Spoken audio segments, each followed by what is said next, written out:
Hello po mga kapatid at sa oras na 'to, we're going to pray and we're going to honor the Lord at pasalamatan natin ang Panginoon sa lahat ng kanyang biyaya. Okay? So let's pray po. Heavenly Father, we thank you, Lord God, for this evening and thank you, Lord, for blessing us.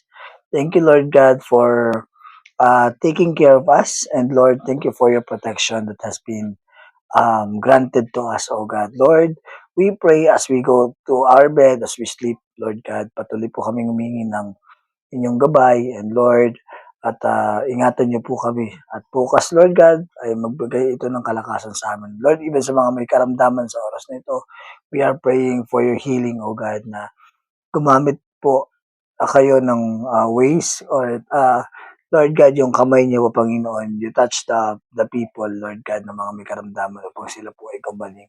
And Lord, wala man kami sa kanilang tabi, but Lord, our prayers will be there to them, O God, na to answer all the prayers po na kayo po ang sasagot po ng aming dalangin at kayo po, Panginoon, ang magpapagaling sa kanila. We give you glory, honor, praise, and adoration in Jesus' name. Amen and amen.